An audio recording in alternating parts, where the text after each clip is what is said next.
I think the 21st century skills contain many of the traditional skills that we've always had in education. What we need to then do is try and predict, which is one of the hardest jobs we possibly could do, what the children are going to need in the years to come.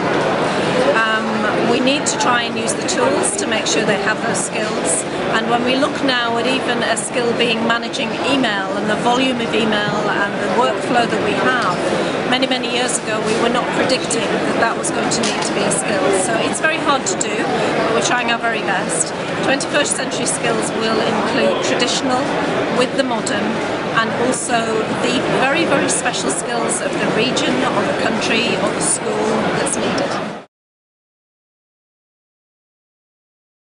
I think one of the key words that you use there is creativity. It's one that's used in education a lot, but if we do a fantastic job, we have to understand that all types of person can be creative. Actual creativity is not an artistic skill or a design skill. It's something that's within the human, and when a creative does not have the ability to be creative, even if they're a scientist or a mathematician, they get very frustrated and they get very bored in the educational environment. So we must make them creative with their learning, with their education, or we will find they will make the choice to not be with us.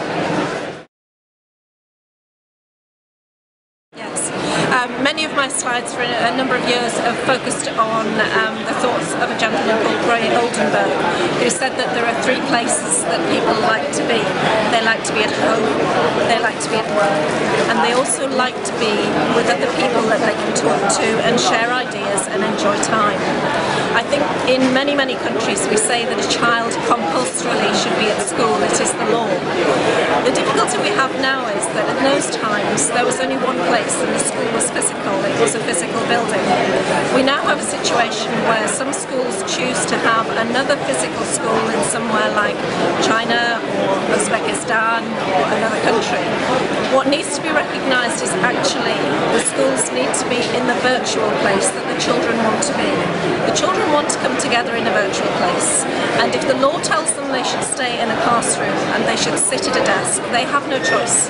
But they can choose where they will learn, and they will choose the very exciting, creative places to learn, where their friends are and where the exciting information and knowledge is.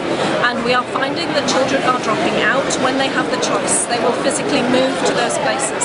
The difficulty we have is that when they are in their free time, they will choose to learn in their free time, and when they come to school they will be waiting to go back to the free time to learn.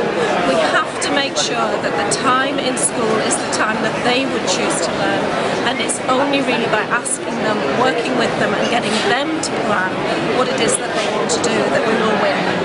So how do we make that happen? We have to talk to the children, and we have to make them part of the planning process. We have to understand what is wrong in their eyes. We see education from our eyes and we listen to them and think about it, but we have to know that they see it differently. So we have to understand what they want. They are the customer. It's a funny thing to think of that the child is the customer.